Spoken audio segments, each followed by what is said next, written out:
आए दिन तमाम ऐसी कहानियां हमारे सामने आती है जो लोगों के लिए मिसाल पेश करती है। ऐसा ही काम दिल्ली एनसीआर के कुछ युवा कर रहे हैं।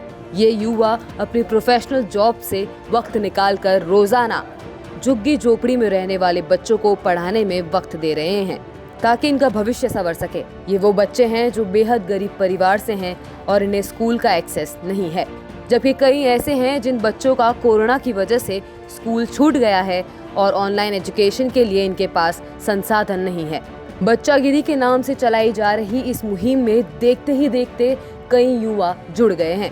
यहाँ पढ़ाने वालों में कोई इंजीनियर है तो कोई सोशल सर्विस से जुड़ा है। नोएडा के सेक्टर 61 मेट्रो स्टेशन के नीचे बनी झुग्गियों में ही अब इन बच्चों का स्कूल है। इस स्कूल में छत या चार दीवारी भले ही ना हो, पर बच्चों में सीखने की ललक और टीचर्स के पढ़ाने का जज्बा इसकी कमी नहीं खलने देता। यहाँ पढ़ाई भी होती है और साथ में गेम्स, डांसिंग, पेंटिंग जैसी एक्स्ट्रा करिकुलर एक्टिविटीज भी। दरअसल ये बच्चे जरूर अभावों में जी रहे हैं, पर इनमें जिंदगी में कुछ कर गुजरने का जज्बा भरपूर है। कोई डॉक्टर बनना चाहता है तो कोई इंजीनियर, तो वहीं कुछ डांसिंग में अपना करियर बनाना चाहते हैं, तो किसी का भविष्य में इंडियन क्रिकेट टीम में खेलने का सपना है। जरा आप भी सुनिए इन बच्चों को। अब कोरोना लग गया है, आपसे पकड़ के बिठाया था पीछे घेरा बना के। अच्छा, कोरोना की वजह से। कोरोना क्या होता है? वायरस है? वायरस इससे क्या होता है? जब अपने अंदर कोरोना फैल जाता है तो सबको छू लेते हैं, तो उनके भी अंदर कोरोना हो जाता है। मुझे दवाई अच्छी लगती है, मिर्ची आती है, बड़े से आम आते हैं, आगे भी आती हैं, मुझे वो वेजिटेबल के नाम भी आते हैं। अच्छा, आप लोग ये मास्क क्यों लगाए हो? इससे कोरोना फैला हुआ है। इन बच्चों को पढ़ाने आए अंशुल गुप्ता पेशे से इंजीनियर है, पर वीकेंड पर वक्त निकालकर यहाँ जरूर आते हैं। अंशुल कहते हैं इस काम से उन्हें संतुष्टि मिलती है। मैं यहाँ पे प्राइवेट कंपनी में जॉब करता हूँ। मैं यहाँ बच्चागिरी से जुड़ा था मेरा दोस्त सृजन गुप्ता के थ्रू। एक दिन इसका कॉल आया था, तो यहाँ पे बच्चों को कुछ पढ़ाया जाता है, तो अगर आपका कुछ इंटरेस्ट है तो आप आके यहाँ पे जुड़ सकते हो। तो मेरे को इसका एम था, जो विज़न था, वो काफ़ी अच्छा लगा था, जिसके थ्रू मैं भी यहाँ पे आने लगा वीकेंड पे अपना थोड़ा टाइम निकाल कर। कुछ ऐसा ही अनुभव पेशे से स्कूल टीचर कृतिका का है। मेरे पास घर पे एक पैम्फलेट आया था, तो उस पैम्फलेट में इस ऑर्गेनाइजेशन का नाम मेंशन था और मैं वैसे प्रोफेशनली भी टीचर हूँ, तो मैंने सोचा क्यों ना वीकेंड्स पे थोड़ा टाइम निकाल के इन बच्चों के साथ भी समय बिताया जाए।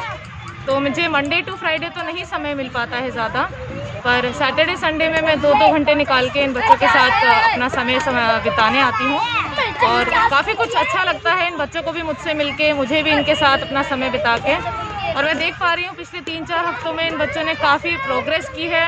वहीं बच्चे पढ़ाई के साथ एक्स्ट्रा करिकुलर एक्टिविटीज पर ध्यान दे, इसके लिए टीचर्स खास टीचिंग मटेरियल भी खुद तैयार करते हैं।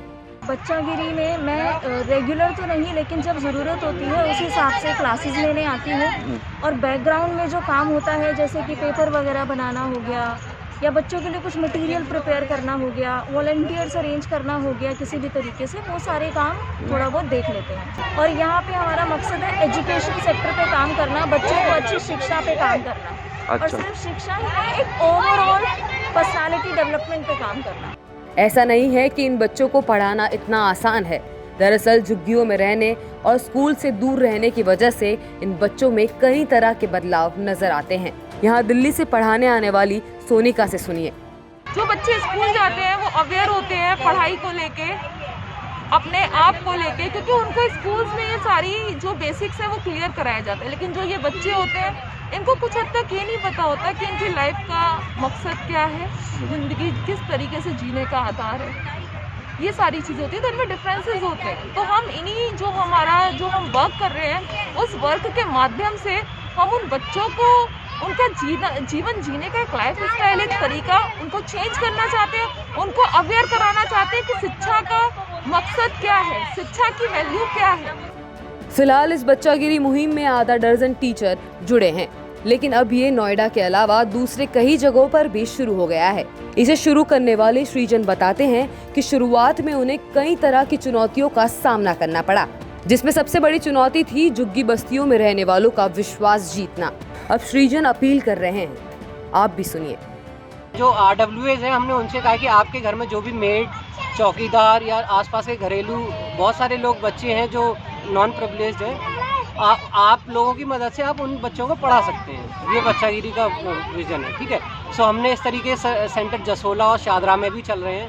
तो सभी लोगों को इस वीडियो के माध्यम से मैं सभी से यही कहना चाहूँगा कि हमें, आप अपने एरिया के आसपास नज़र घुमाएंगे तो ऐसे कई सारे विनय और प्रिया मिलेंगे, और विनय प्रिया को आपकी बहुत ज़्यादा ज़रूरत है। तो एक स्कूल का इंफ्रास्ट्रक्चर आप हमारी तरफ से हम प्रोवाइड करा देंगे, बस हमें आपकी नीड है कि आप आगे वहाँ पढ़ाइए। ये जो लोग अभी आपने देखे ये सारे जॉब करते हैं, लेकिन वीक में 2 दिन आते हैं। किसी के पास 1 घंटे का टाइम होता है, किसी के पास 2 घंटे का टाइम होता है, लेकिन ये आते हैं, ठीक है। और इन बच्चों के, जब हम आते थे, इन बच्चों की आंखों में जो चमक होती है, इनके चेहरे पर जो मुस्कान होती है, वो हमारे लिए फ्यूल का काम करती है, मतलब ये है। और बच्चागिरी से जुड़ने के लिए एक हमारा नंबर है, वो नंबर है 9540210081। मैं अगेन रिपीट करता हूँ, 9540210081।